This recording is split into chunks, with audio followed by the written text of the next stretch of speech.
Test, test, test, test, Test. test, test. There we go. Better?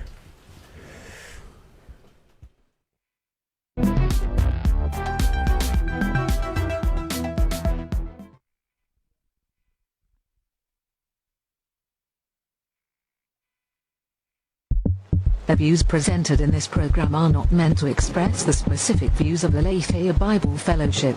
You are listening to the Vigilance Radio Network.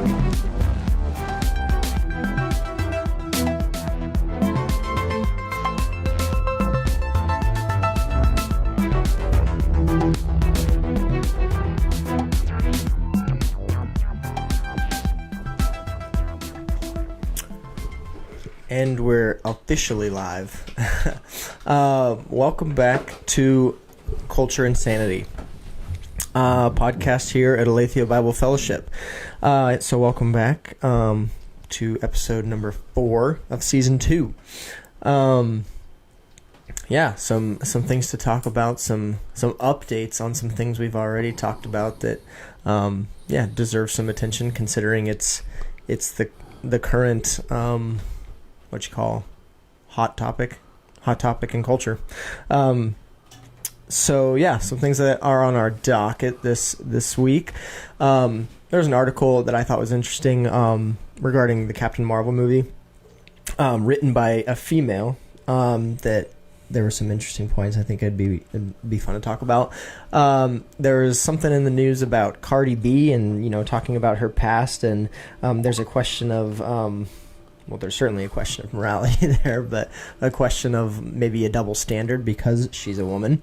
So that's good. It's an all-men podcast so far talking about women things. So we're already ostracizing half of our audience. There's a Michael Jackson update. That's sort of what I was alluding to at the beginning.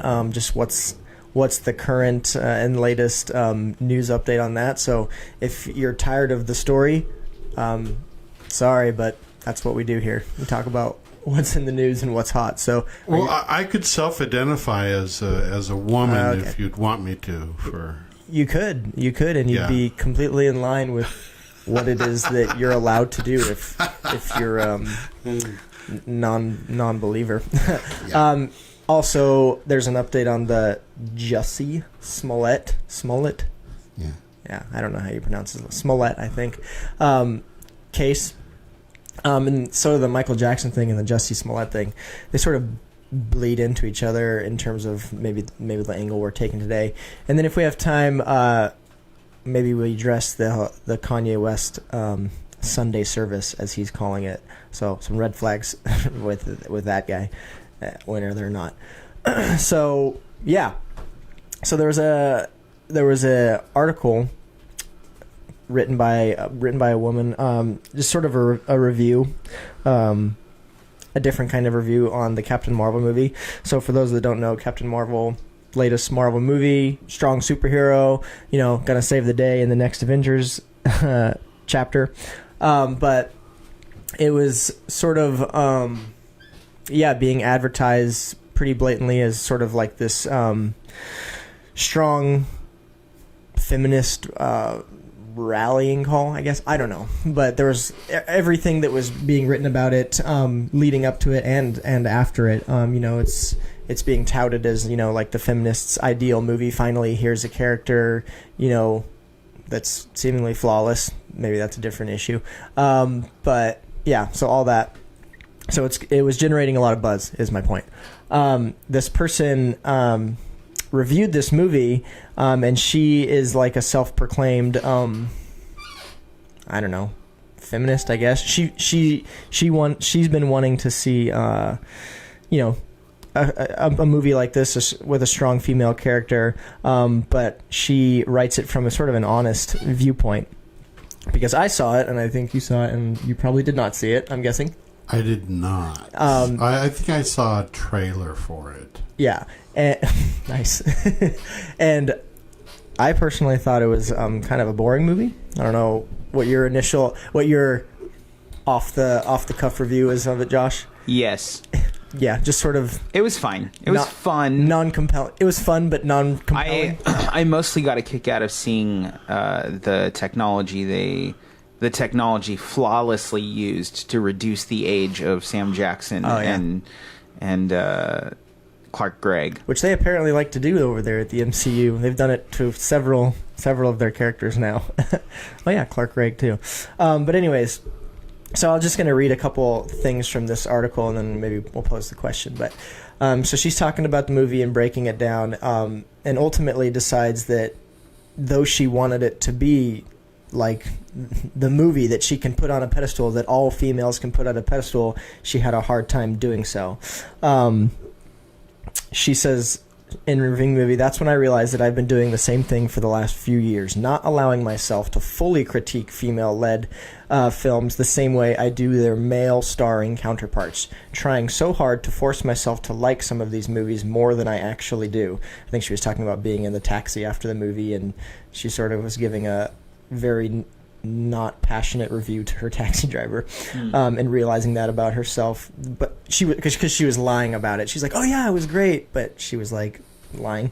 And then she said, ultimately I'm scared to speak negatively about strong women because I feel like my feedback will hurt the chances of there being more female cinematic heroes in the future. It seems anti-feminist to complain about Gal Gadot's Wonder Woman not looking quite athletic enough to be an Amazon warrior trained by an ambiguously accented ant. After all, Diana's strength comes from powers, not physical muscles. Plus, commenting on women's appearance sounds awfully sexist. I wouldn't dare. You see, I've been selectively cheering movies on, while also secretly wishing that they had everything: humor, brains, courage, charisma, strength, confidence, and heart, so that they are worthy of being the star of a figurative poster on my bedroom wall. She ultimately, lands on the side of the movie was just not compelling, and the character is, seemingly flawed. What's it called when a character has no flaws? It's called something in movies. Do you know, Josh? Are you talking about a Mary Sue? Mary Sue, yeah. Yeah. I think she uses that.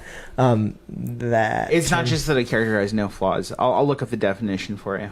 Yeah, so she had a problem with that, the writing and all this stuff. But so she was in this weird dissonance. Wow, this chair is terrible. She was in this weird dissonance of wanting to like the movie but recognizing that it's not that great. And then she's scared of saying these things honestly in fear of hurting the cause, if you will. You tracking?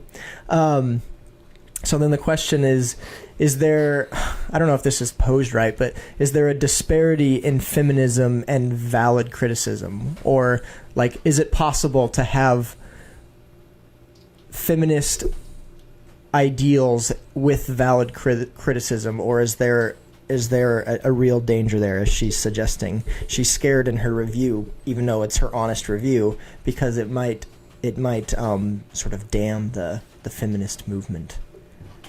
You have a half smirk on your face. Yeah, I mean, first of all, the feminist movement is they're having issues with identity, so they're touting themselves as having an identity, but not understanding what their identity is. So most feminists want to project that they are it, that women are it, and that men are nothing, and that women are superior to men. But then they try to tout that by comparing themselves to men. Well, okay, you're obviously confused. The reality of it is that if you want to take joy in who you are as a woman, then understand your womanness and be content with that. But when you start comparing yourself to men and how men perform and what they do, and are you a good representative of that, and et cetera, all it says to me is that it's lame, and that you really don't understand the issues. Maybe a better question, as we have a couch full of men, is can we criticize these, these what's the word I'm looking for? Like blatantly feminist style movies, or any media for that matter. Can we as men criticize them without being labeled as sexist? Sure. Or anti-feminist? Sure. We can. Yeah. You think we can safely? Yeah. Well, unless you're a wuss and afraid of somebody, trying to hold a label on you. I'm not afraid. Presented in this program are not meant to express the specific views of the Lafayette Bible Fellowship. I'm about truth, and truth is devoid of the fear. Okay, let me rephrase the question. Of being labeled. Do you think we can? You think the third time will be a charm? No, I was going to say. Do you think that we as men can criticize and comment and critique these arts, whatever they may be, without being labeled as sexist or anti-feminist? Do you think that the culture allows us to do that? Oh, that's a different story altogether. Sure, of course we can, right? And, yes, we can. And I think that the one has to take into consideration that currently the culture is in flux. And since the culture is in flux... Because her view is she's a woman and she feels like she can't do that. Well, that's because she's insecure and not sure of herself. And she's more importantly thinks that, her voice is so necessary to the proclamation of her womanness that she's not sure she can be true to her voice. Well, I mean, I don't remember the exact her exact job, but like if she's a film critic, then her words do carry weight on some level. If she's a film, or if she's a film critic for the USA Today, a national, Okay, but you can't be... Okay, so you have to separate out... There has to be a compartmentalization here. If she wants to be a feminist, then... and tout the ideals of feminism, then that's one thing. If she wants to be a film critic, that's another. And it's entirely possible an honest film critic will critique what it is that they're viewing, regardless... Yeah. So I want to push back a little bit. So, two things. One, I don't know that view of feminism that you're talking about, I don't know that view is actually... I don't know that feminism is a monolithic term. It's morphed over the years, but at its heart, it's pretty much there. Okay, so I don't know that feminism is a monolithic term. I don't know that description of feminism is like really represents where people are at in general. I think that there is a subsect that leads a very specific, like the outliers of feminism. But I think the majority of people who consider themselves feminists aren't actually thinking in those terms. I think they're just thinking about equality for women. Not saying that they have a real good definition of what equality is or have really thought it through as like a political position. I'm speaking clearly from a social science position. Okay. But then you would recognize that it's not monolithic, right? Sure. There's no organization, feminism, and then you join it and get a card. Actually, there is now, for example. What do you mean? National Organization of Women. Right, but that is a feminist. That's a feminist group, but that's not the only feminist group. It's not the only one, but they're pretty big and represent quite a bit. Sure. So, but that's what I mean. It's not monolithic. Right, but feminism has been around for years and years and years, and I've seen it grow into all kinds of different ways. So, but then in talking about this lady, like we're assuming that she is more along the now side of feminism, right? Okay, I'll give some leeway there. Sure. Okay. And then the second thing I wanted to ask about, well, actually, let me quickly break to say what a Mary Sue is. So a Mary Sue, originally a concept in fan fiction, is a type of female character who's depicted as unrealistically lacking in flaws or weaknesses. And so people call them Mary Sues. It actually doesn't just apply to females. the best example in sci-fi is Wesley Crusher on Star Trek: The Next Generation. He's considered a Mary Sue, like the boy genius, and it's oftentimes like the writer of it is like, this is the person that exemplifies them, almost as if they're like an avatar for the writer. So anyway, that's what a Mary Sue is. Now back to the discussion. What was the? I don't know. You were pushing back. Pushing back you're on pushing the general like consensus of feminism, and then you were yeah. her position. What I was going to push back on is the concept of a critic without bias. I think that there's a difference between an observer and then a critic. Like, an observer is somebody who just writes down history, and that's not what a critic does. A critic uses their bias, specific. Like, that's what they do. And they come from different schools of thought and so on and so forth. So she's not a movie reviewer in the sense... Well, no, she's not a movie historian in the sense of just writing down what happened. She's a movie critic, so she's going to use her bias. And if her bias is feminism, then I think that it's actually really telling that she worries that her position is in conflict with her ability to be intellectually honest in her field. That actually says something about the strength of feminism, or the not strength. Yeah, because her conflict is that it'll crumble if there are voices like hers that are honest in there. Right. Yeah. That's my pushback. You're welcome to pushback. Well,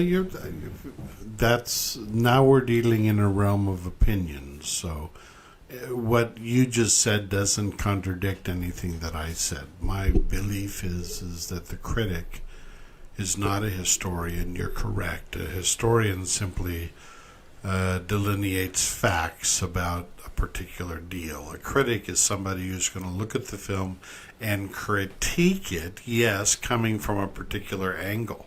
So if she's stating on the upfront that her critique is how it is that this film measures up to her concept of what feminism in culture is to represent, then that's okay. But if that's what she's really critiquing, and she states that up front in her critique, then she can still be honest with that.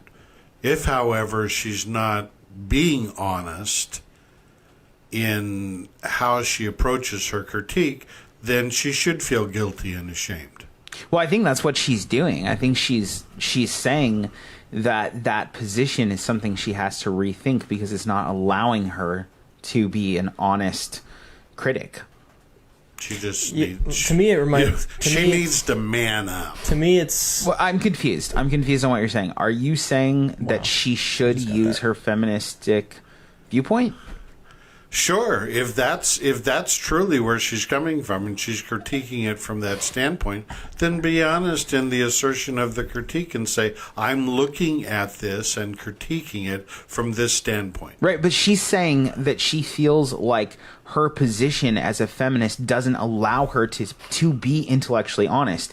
And then she's saying that's a problem. That's not a problem. That's bovine extremism. Okay, I'm confused because it sounds like your position is that feminism is a bad thing.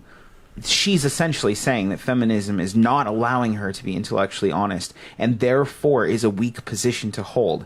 And then you're saying she should go ahead and hold that weak position. So which is it? That feminism is a bad thing or that she should go ahead and hold her weak position? My opinion of feminism is that it's lacking in several areas. And that's what she's saying. As a social science. And that's what she's saying. However, if you're going to name it, then claim it and be bold in your assertion. What if what you're naming and claiming is wrong? What if it is weak and you come to the idea that it's weak? Should you keep going with it or should you reject it? Yeah, that's what I was saying.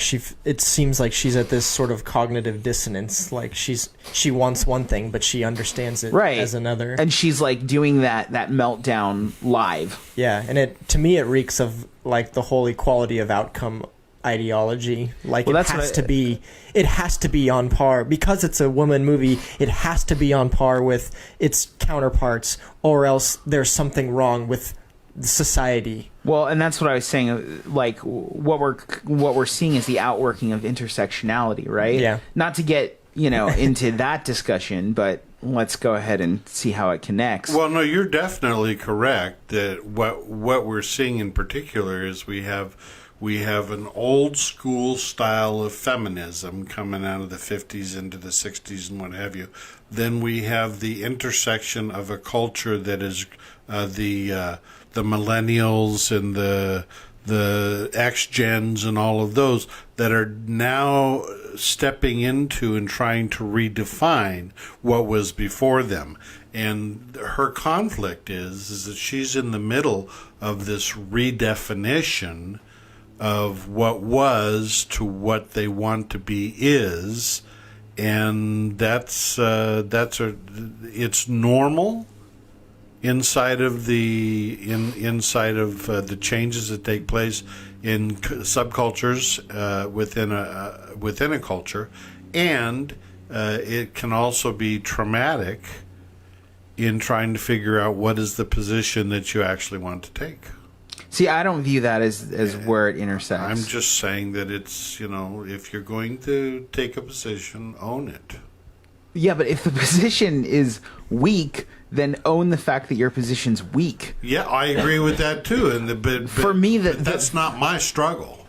Okay, but we're talking about her struggle. Right. The weakness that I see here is that her position, she's coming up on intersectionality, specifically where the minority status intersects. And so basically the fact that she is a woman and has a view that she is oppressed. But when she's critiquing a film that is showing how a woman interacts in an oppressive world, and that film isn't a quote unquote oppressive world, and that film doesn't accurately show the oppressive world that woman has to operate in, yet it's supposed to bolster her position that a woman can operate in an oppressive world and go further than it, then it's hard for her to see that woman as an accurate figure of what women in an oppressive world should be looking up to, because that character is too perfect. She's a Mary Sue. Okay, we're back. Nothing that you have said nor nothing that I have said changes. The reality of it is that she has an issue, and she has to determine where she's going to fall as she represents herself on this particular issue. I'm saying simply that as a critic, if she's going to critique this film within a particular context, then critique it and own it like she should. If she has a dilemma of finding that her critique doesn't measure up to her philosophical leanings, then that's something she needs to address personally and maybe modify where she's coming from. I don't see it as being a problem, except that she has problems with her own intellectual honesty. So you think it's better that she not be... I don't think she does have issues with her own intellectual honesty. Do you like in the fact that she says it vulnerable about it? that she's vulnerable about it? Oh, please. Well, you know my feelings about vulnerability. Okay, so is this a generational thing where you don't think that struggle should be live? Yeah. Yes, I think that it's not something that... There is a personal element to it where she's going to have to be retrospect and look at her own writings and how she's translating those writings into putting them out to an audience, and whether she's being honest with herself and her audience or not. So what would you like to see in the future from her? Because really what we were talking about is about Captain Marvel and the idea of a female archetype being a Mary Sue and how that conflicts with the feminist ideal. But you sort of switched it into talking about how a person deals with their own vulnerability. Yes. So personal struggle. What would you like to see from her, as a person? Like, what would you like to see from her as she critiques things in the future, knowing that she's put out there that she has vulnerability issues? Or not vulnerability issues, that she has issues with her feminist position. Well, as a movie critic, if I'm reading a movie critic, I want somebody to review the movie for its merits. What is the movie trying to say as far as a cultural piece? What is the were the actors and actresses convincing in their depiction of what they're trying to say? All of those things are issues which you can critique without approaching it from a philosophical bias. If, however, she's writing specifically to address something that she feels is part of a philosophical bias. For example, this film particularly trying to address problems and or things in culture that need to be changed or or looked at greater, then she needs to be sure that she understands philosophically where she's coming from and address that in her critique. That's why I say I don't think she's being intellectually honest. Yeah, I don't get that. I don't know. I just don't know if I agree, because that's fine. I think she. So, like I said in the beginning, the movie was generating a lot of buzz as being a movie with an agenda. Right. So by what you're saying, because it's a movie with an agenda, it needs to be critiqued by that standard. It's the feminist agenda. Right. And so she was trying to. Does it meet? And so she was trying to, but that she came to a realization that it doesn't. It's not realistic. Right. Then she, as part of her critique, she says, "This is what my conclusion is, and based upon this, that, and the other thing. This movie is weak and fails to communicate what it was intended for." But then she's adding to it the element of understanding that there isn't really the possibility for the movie to be anything but weak. That's not her issue. She's a critic. No. That's the issue of the writers. That is her issue. That's exactly what critics do. That's the issue of the writers, the producers, and the directors. Her responsibility as a critic is to look at it and critique to see whether or not they accomplished their goal. Well, there's no such thing as there's no such thing as a universal standard for critiquing things. Even if you're going to say that you're just going to look at cinematography, for instance, then you get into schools of thought of what cinematography should be. At that point, you're a philosopher. You're not a historian, and this is why, like I said earlier, part of what critics are not historians. No, and that's fine. I'm okay with that. The person who critiques, though, has to lay a foundation for what it is they're critiquing and why the critique is being done. Which she did. And okay, so if I'm watching a film and I know that the purpose of the director, the writers, the director, and the producers was to deal with a particular social issue, then I'm going to critique aspects of the film as to whether they understood the issue and whether they were able to effectively use this medium as effectively to bring about what it is that they're seeking to do. And she's perfectly within her right to establish a foundation and then say either they met that standard or they didn't. Either it was strong in what it was purporting to do, or it was weak. Which she did, but then she's not willing to. Okay. But she's not willing to address that standard as being a valid standard or not. She's not able to do that. What you do is you write. In part of laying your foundation is to develop within the introduction of how it is that you're presenting your critique, what it is you want to address. So it just sounds to me like she doesn't understand how to, forgive me, but it sounds to me like she doesn't understand how to correctly format and write her critique. I read papers all the time from students that have this exact problem, that they don't know how to take and develop a paper in such a way that they can accomplish what they're purporting. I don't see she's got an issue. She just needs to personally own what it is she's trying to do. Okay. I approach this as an academic. I approach it as a social scientist. I approach it as a professor. A movie critic is not a historian. Well, I'm not saying she has to be a historian. Well, that's what you're talking about. You're talking about writing things from an academic perspective. No. Movie critics write blogs, and they have a completely different infrastructure. Movie critics are telling a story. And they're still conveying an idea. And their medium of conveying an idea is writing. And the elements of correct writing still convey a story to bring your reader along as to where you want to go. Yeah, but writing isn't monolithic.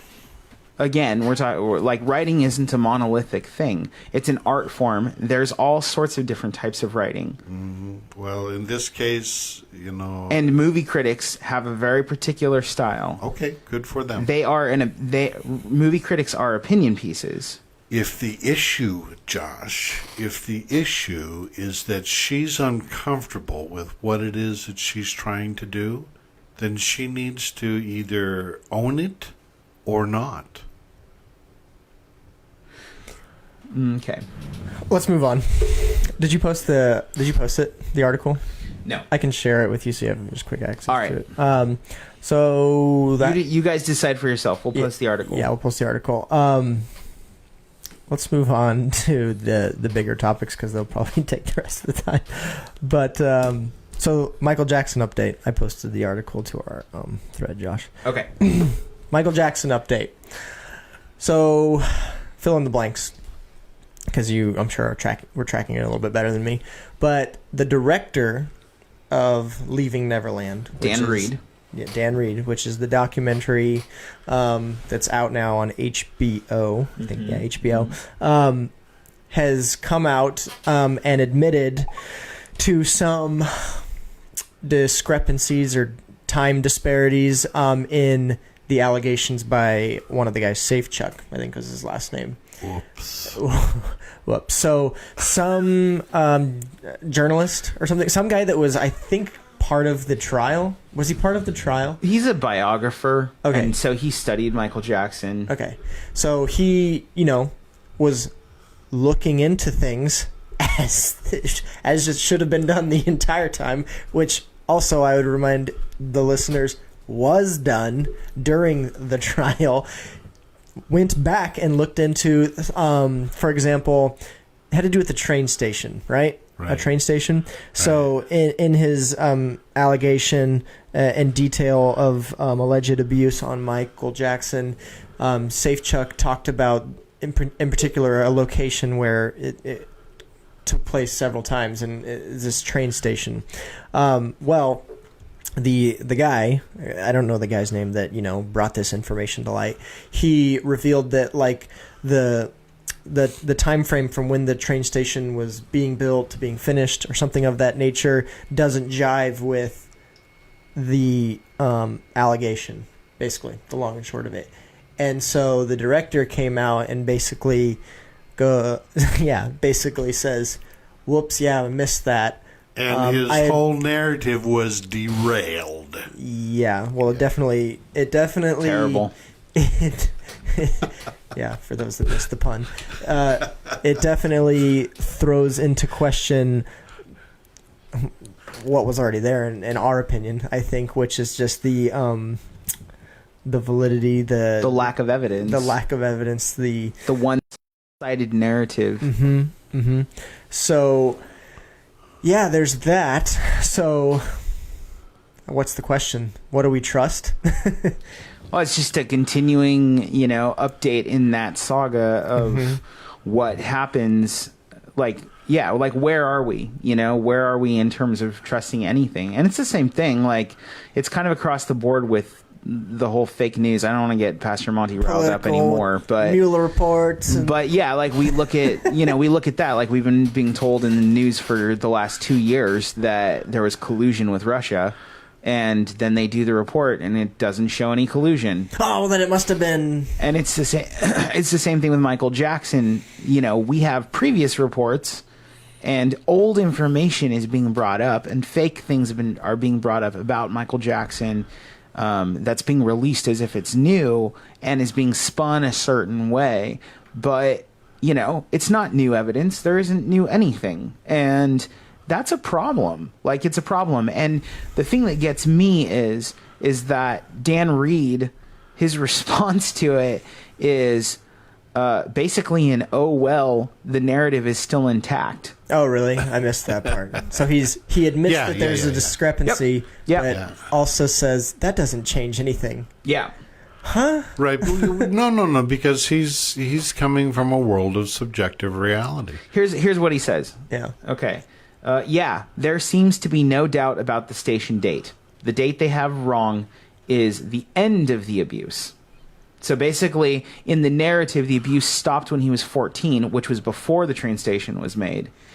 And then he's saying, the station date, that's true. That just means the abuse took place later. Yeah, and what's funny, it's funny, although it's really not funny. But it's funny because it's so absurd. And you mentioned this before we went live, Josh, is court trials are built on like the details of a testimony. Right.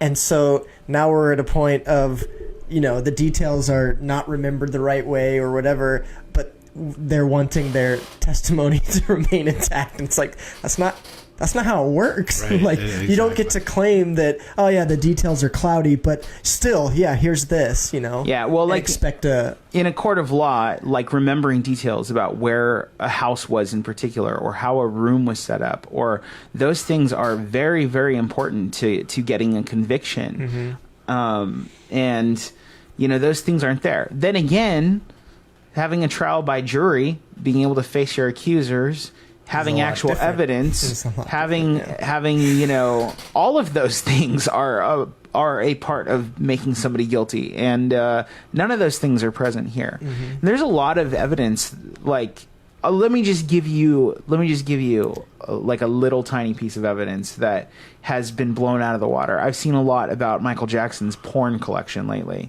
and they're saying Michael Jackson had all of these books about pornography, right? Well, the truth is that he did have a porn collection.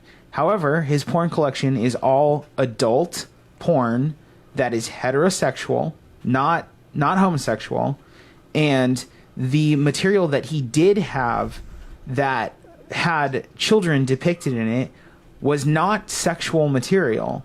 It was material that was taken out of his library that was just books on art. Like, I've seen the pictures. I've seen the pictures of the books, and I've seen the listings of the books. They're books on art that you can buy anywhere. Like, you can buy them on Amazon. Then the other thing is that you have to understand that that's a part of his personal library, which was one of the largest personal libraries, like personal collections of libraries, because he was an avid reader. And so he had an art section. He had a music section. He had a classical literature section. Well, these things were scanned over, looking for material that he could possibly use. And so they found in his library books of art that had pictures of little kids in them, not in adult erotic positions or anything like that. And they took those and they said, here's a book that here's 100 books out of Michael Jackson's collection that can be used this way. Now, when the police took them into custody, and you look at the police records because they're available online, it says that these books are not they're not adult material. Right. But they're used that way. But that's what the prosecution was trying to prove, was that he was using them that way. And that's an example. That's an example of like how evidence is taken. Right. Misuse. Yeah. Another thing about the whole train thing was, in the previous testimony by the parent of this guy, I think I read this. Yeah. She admitted that, like, they were on a family vacation or something like that. Right. Yeah. Is that correct? Right. Mm-hmm. And so just like that, and this was back when the trial, like the actual trial was happening. Like, this was her testimony that they were on a vacation in the Grand Canyon or something of that nature. Yes, that's correct. And so and again, this is a guy that testified in his defense back then, and so it's like, yeah, these details don't jive, and yeah. One of the articles that I was reading about this particular story is from a British newspaper writer, a British journalist, and he was just talking about how America isn't covering it. It's all over Britain. Like, it's all up in Britain. They're talking about this particular uncovery and how it affects things, but they're not talking about it in America. Of course not. And he was giving a bunch of different reasons why that could be, not just because Michael Jackson was American, but he was giving a lot of reasons why that could be. But one of the reasons that he gave that I thought was interesting was the possibility that Britain is actually faster in its news, and so for them the story's over. For us, it's not, and so for them the story's over. So now it's just like, what's the next thing they can consume? It was interesting. Yeah, that is interesting. And look, if Michael Jackson's guilty, then he's guilty, but show evidence. Yeah, it's the same beat that we were talking about last episode too. Like, there's the trial, the whole way it's been done is not compelling, and what's been done is more compelling than what's being currently done, and there's no compelling evidence, and it's this unapologetic one way story is not what we should be purporting as far as what we want in terms of fair trial and innocent till proven, and et cetera, the same drum we've been beating. And the ramifications are incredibly large when you think about all of the implications of this, even for our children. Like Michael Jackson and he's not R. Kelly, no offense to R. Kelly, but Michael Jackson's influence on the world was a huge influence. And right now there's this push to sort of censure his existence. You have radio stations like removing his music and so on and so forth.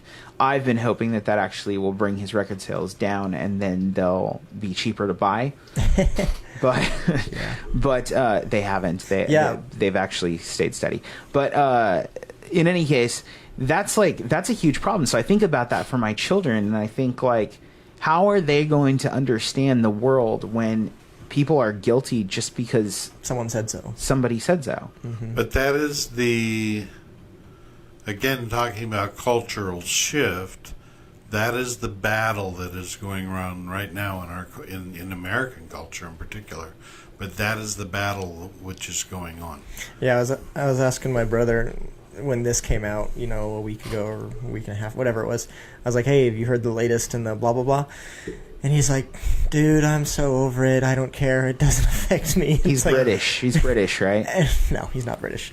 But I was like, well, I understand. Like, while I understand it, like, I'm over it too. I don't want to keep talking about this. I think we're all sort of tired of it, especially those of us that don't. I'm just sad about it. Yeah, don't agree with how it's going down.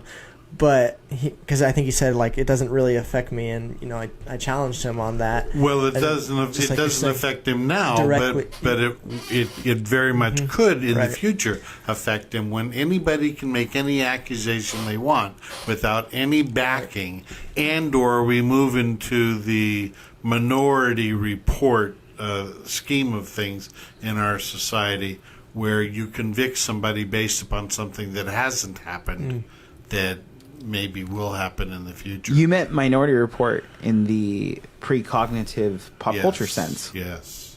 I knew we had him on here for a reason. Yeah.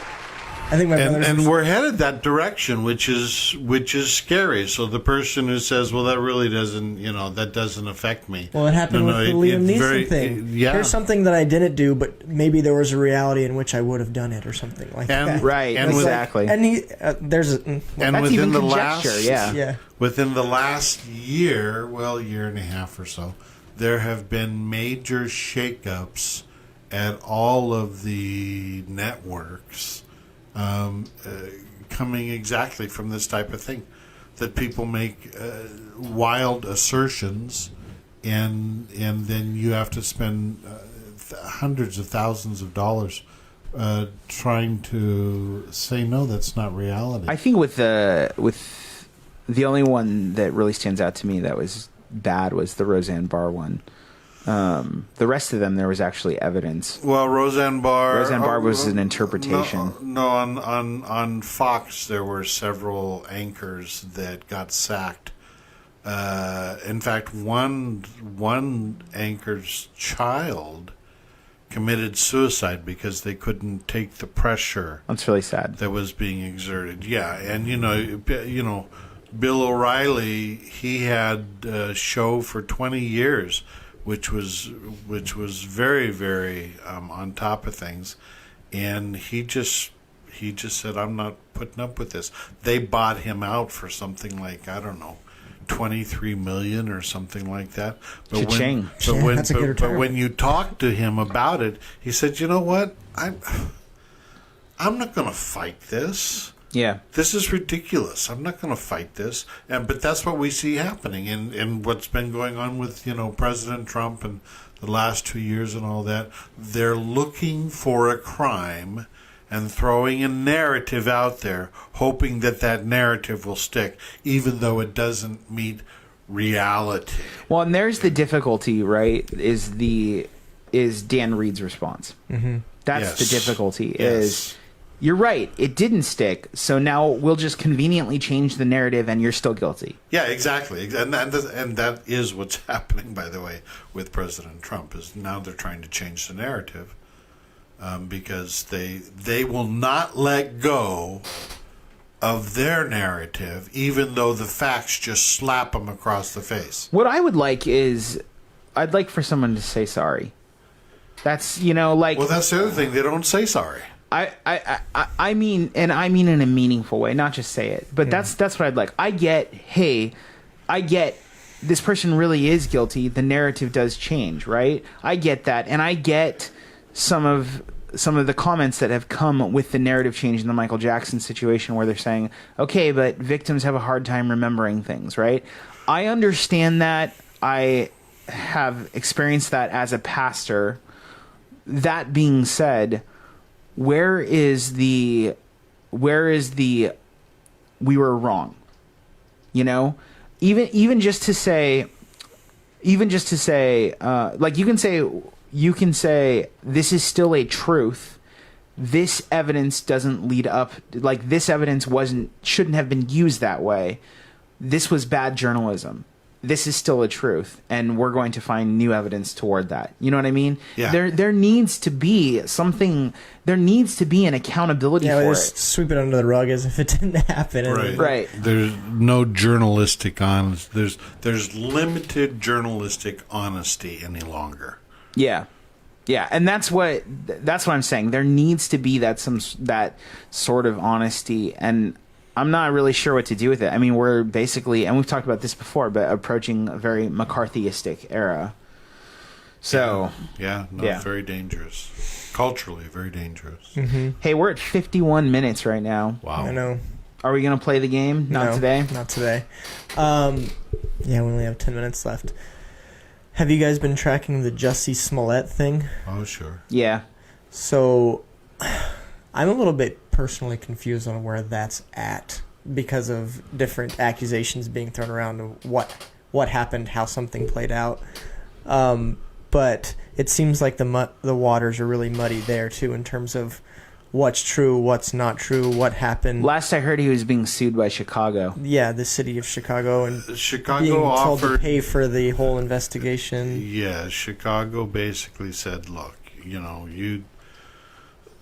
first of all, he put out the narrative. Talk about false narratives. Mm-hmm. He put out the narrative, Smollett did, since they didn't really push the issue, that he wasn't guilty.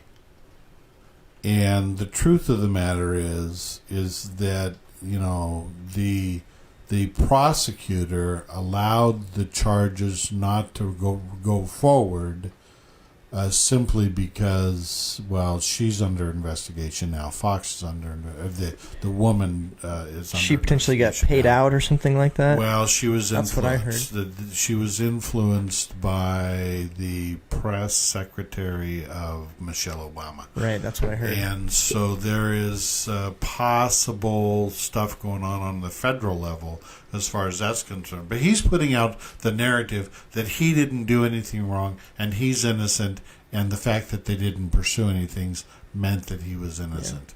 Yeah. And the Chicago Police Department is enraged and basically said, look, the narrative you're putting out is not true, and you cost us $130,000, I believe. It's 120 or 130. And you've got enough money to pay for that, and we want you to pay for what you cost us chasing up your false accusations. And he's going like, no, I ain't doing that. And so now they're proceeding to take it to court.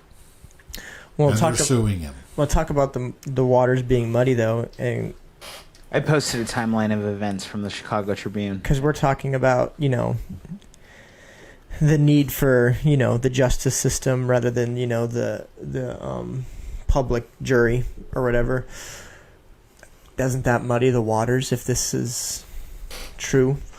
Well, it's again the overarching issue which is happening culturally. See, these are little snippets of things that are happening within these various subcultures that exist within our overall culture.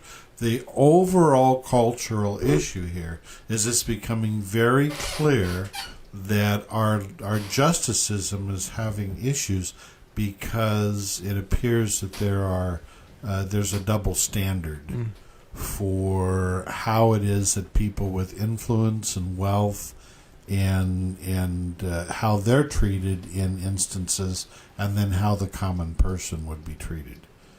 And that's the overarching issue that's there. And the difficulty is that the institutions which were supposed to be the guardian and protector of that, which is the Department of Justice and the FBI, those two institutions have been tainted irreparably, apparently, as well. And so you have this double standard that is set all throughout the culture. You've got a double standard between President Trump and Hillary Clinton. You've got a double standard between, Smollett and the layperson, maybe? Yes, and, you've got a double standard with these people that are violating all kinds of federal laws at the very top, and the normal workers, would never get away with that. When I was still working for the IRS, when President Obama's administration tried to use the Internal Revenue to attack conservative groups, and the woman who was responsible for that, who was heading up the department of making the decisions for who would receive tax-exempt status versus who wouldn't, she got off scot-free, retired, and when confronted by it, took the fifth.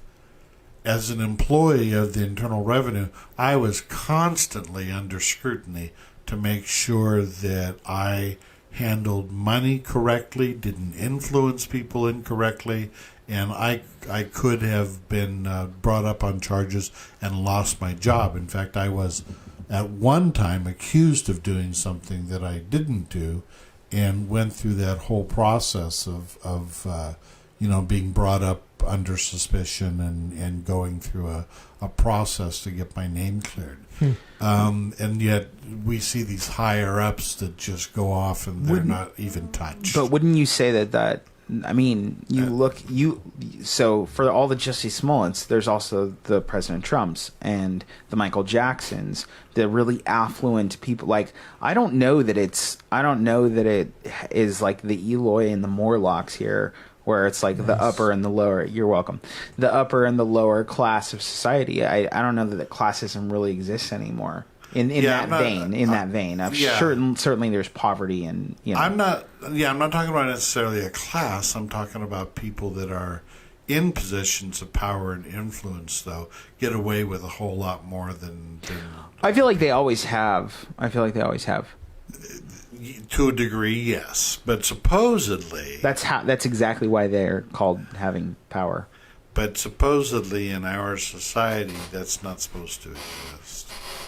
Yeah, I personally don't think that the issue is people who are influencers versus people who are not. I think the issue is that you have these minority agendas that are vocal.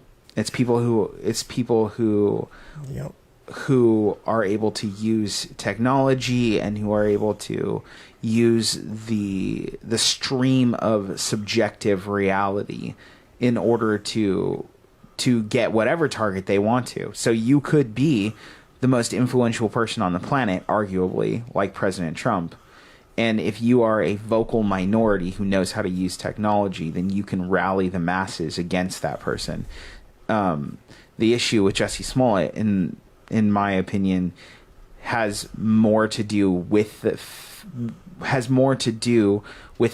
of intersectionality, that his intersectionality, the fact that he is black and homosexual, allows him a vocal minority that other people don't have. And it's the popular vocal minority. And his channel, the fact that he is a TV star, and not his channel like Fox, but the fact that he is a TV star gives him a large audience, and so people want what they want. Yeah, but I would push back on that to say that when you look at Justice, you see her standing there with the scales and she's blind. Sure. The idea being that Justice is blind. Right. So if you violate the law, regardless of whether it's federal, state, county, whatever, when you violate the law, regardless of your position or station in life, regardless of how much money you have, what your color is, what your orientation is, it doesn't matter. When you violate the law, you are to be investigated and prosecuted based upon your violation of the law.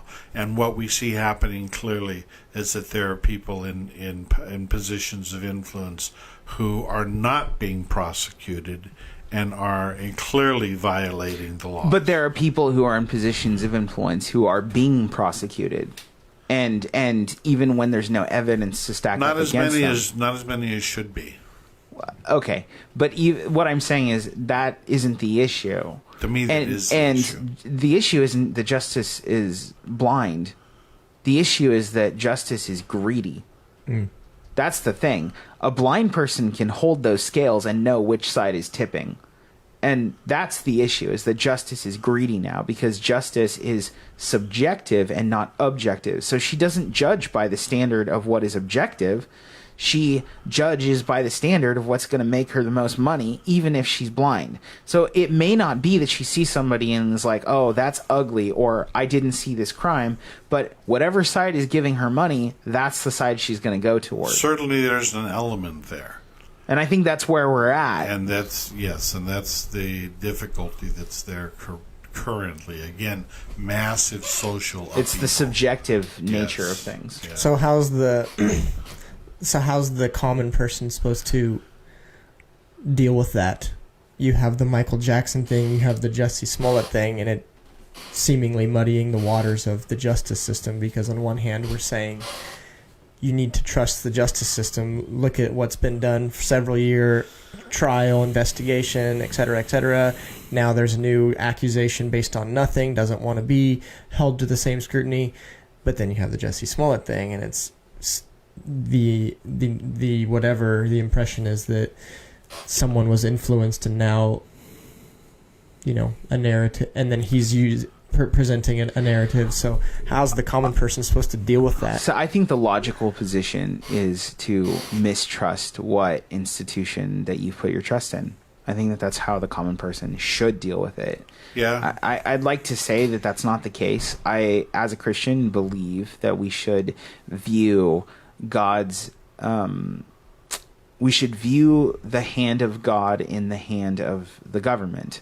I know that's a scary thing to say, but that's what the Scripture presents. That's what Scripture does say. So, insofar as it is meant to carry out justice in society, that's what it's meant to, that's what governments are meant to do according to Scripture.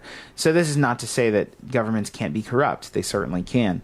So I think that what you're looking for is that people should not be accepting of it. And in this case, because we live in America, I think that people should vote with their conscience if they're not accepting of it. But more important than that, on the mass level, I think what it comes down to is accepting that the reason why you're so bothered with the culture is because we cannot live in a meaningful way and have an arbitrary standard. And we are more and more... Like, you may be a person who doesn't care about these things, but they are affecting you more and more. And what is going to happen is that there will not be a safe place to hide, because when things are arbitrary, everything is extreme. Yeah. That's what it comes down to. And there will not be a safe place for you to hide in your lukewarmness of things. And it's going to polarize, and you have to choose. And so what I would just say is... you should choose God.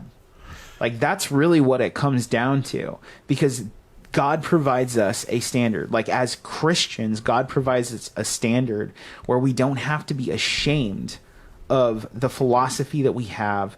We have a non-arbitrary, universal understanding of justice and equality and identity and all of these things that now are in question. In our society, we don't understand identity. We don't understand, the concept of gender or sexuality or psychology or any of these things.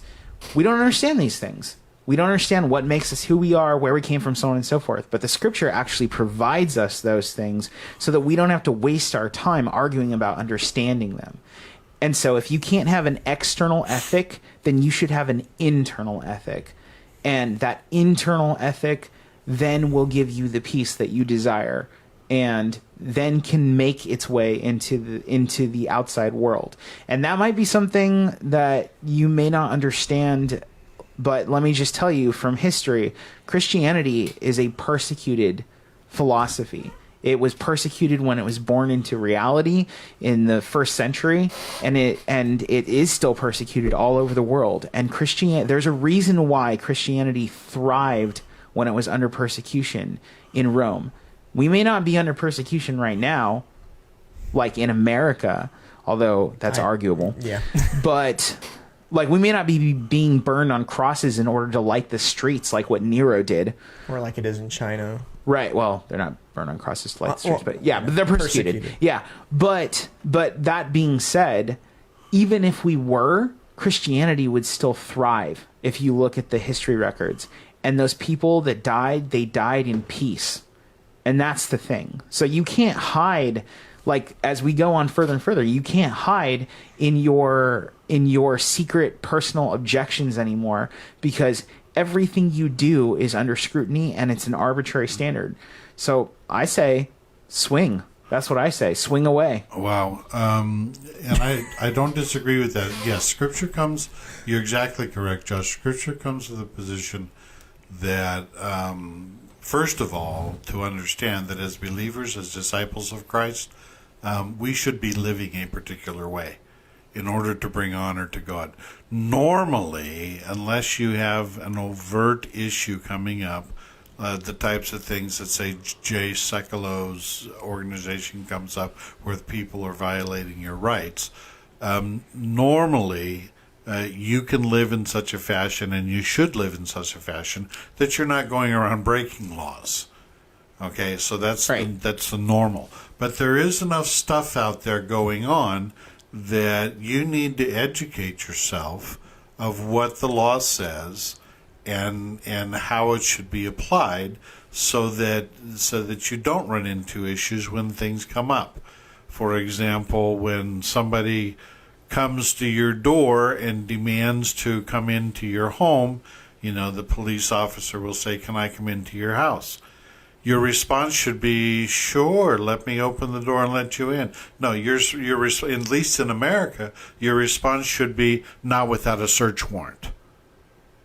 Meaning that they had to go to court in order to justify why they're going to violate your rights. But I agree with you. It's important to know your rights. You need to know your rights and how to exercise them correctly. But when we have even the President of the United States who is being put under scrutiny, or a man who is dead, was proven innocent, and is being posthumously, without evidence, being tried in the court of public opinion. Yeah, well, that's a separate issue, and that's a difficult thing. And we saw this just this week. Even knowing your rights is arbitrary. Yes, but you do need to know enough to protect yourself. For example, we can't wait till those constitutional rights are changed. Well, we need to wrap up. So there are people who are working to change those constitutional rights, and there's always the push. This week, Congress, which is now led by the Democrats because they couldn't get their way and prove there was any type of collusion, they now have decided that they're going to go after President Trump's past 10 years of tax returns. And they have subpoenaed the Internal Revenue Service to turn over his tax returns. But this is my point. They cannot do that. And so what will happen is he will resist. It will go to court, and the courts will decide whether or not they meet the criteria or not, or is it a fishing expedition? Right, but this is my point, is that these standards, even if you know your American rights, these standards are arbitrary. They shift depending on the position of man. The interpretation changes. That's why it's meant to change. That's why we have our Supreme Court, so it can interpret a static document, and things can be added to it based on, voting and so on and so forth.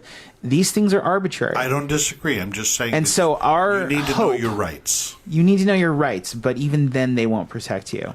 Our hope is found in Christ. And that's what we want our listeners to understand. Yeah, well, okay, I'm just saying, when you're pulled over and the police officer wants to search your car, the response is not without a search warrant.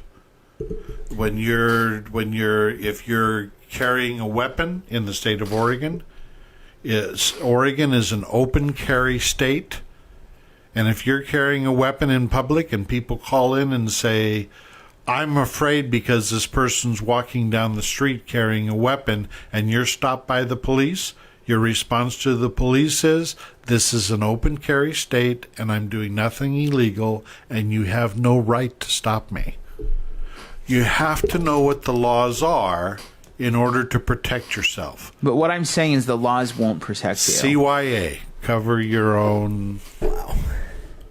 The laws will not protect you as things become more and more arbitrary and I don't subjective. disagree. I'm just saying that fact, right now we have a responsibility. Go to the South. Go to the South where they are constantly challenging that the laws protect them, even though the laws are in place, because things are subjective. This is my point. Our responsibility is not to know the laws first. Our responsibility is not to find philosophical safety in the laws or emotional safety in the laws. Those things are arbitrary, and they become less and less a reality that is going to keep us safe. Our responsibility... We're going to wrap after this. Our responsibility and the message that we should be giving people first and foremost and most deeply is that they need to find their safety in the gospel of Christ. I have no problem with that. It is the one thing that they should not be ashamed of, that can hold them safe as all of this shifting sand comes on, whether we transition to a 1984 situation like Big Brother where it's more insipid, or whether we transition to an imperial first century Rome situation where we become straight up slaves to the government. I stated on the outset, as a believer, you should not be living in a fashion where it will draw conflict. We can't help but draw conflict. Maybe so, but as we follow Christ, we become hated by the world. Live at peace as much as possible. As much as you can. But as we become Christians, we become hated by the world. And this is the point. This is the point we need to understand. All of these things are leading up to the point where, as people, even if you're not a Christian, maybe you're just, a morality, like a moral person, you can no longer just sit in your morals by yourself. You have to make a polarized proclamation. It's coming to that point. I agree. I'll plug your podcast in just a second for more on this. So yeah, we're gonna wrap. That's a good note to end on. So if you're interested in things we're talking about, you can check out. I think Josh was posting links and such on the comments section, keeping you updated. If you have something you're interested in, we have our Facebook page at Culture Insanity. And then to the point Josh is making to help with that, if you're interested in exploring your faith or are completely new to Christ, to the Bible, you can check out our website, abfpdx.org. There's a help tab you can go to. That is Pastor Monty's phone. A couple things that just happened, or a couple things and the couple things in the pipeline. We just had our latest cross-examination panel, which was alluded to several times in today's episode, on church racism or intersectionality. So check that out. That's on the Facebook page for cross-examination. Just search cross-examination. You can find that there. You can look forward to the next podcast episode for younger Christian people called The Upper Story, which I believe is on relationships. Yeah, it's so? Like young Christians talking with pastors or youth pastors, just casually on the yellow couch. The yellow couch. About yellow couch talk. About what relationships mean to them, and the difficulties of navigating that in Christian culture. Yeah, and that's the last Sunday. Is that the last Sunday? Yeah, the last Sunday of this month. This month, correct. You can look forward to Pastor Monty's podcast Tuesdays at 11, Truth Time with Pastor Monty, where he talks more on the kinds of things we were talking about just now. Check out Alethea's, burst casts every morning, Monday through Friday. What's the next Cross-X? I think it's on denominations. Yeah, denominations. So that'll be not this month in April, but in May. Last Sunday. Last Sunday at May at 7 a.m. So all these things you can find on the corresponding Facebook page. Look for the Abandoned Initiative, for the Upper Story podcast. Look for Pastor Monty's. Does he have a Facebook page? Yeah, he does have Truth Time. And then obviously you can find ours at Culture Insanity. Lots going on with us. So thank you for being here, and we look forward to next time. Thanks. The views presented in this program are not meant to express the specific views of the Aletheia Bible Fellowship. You are listening to the Vigilance Radio Network.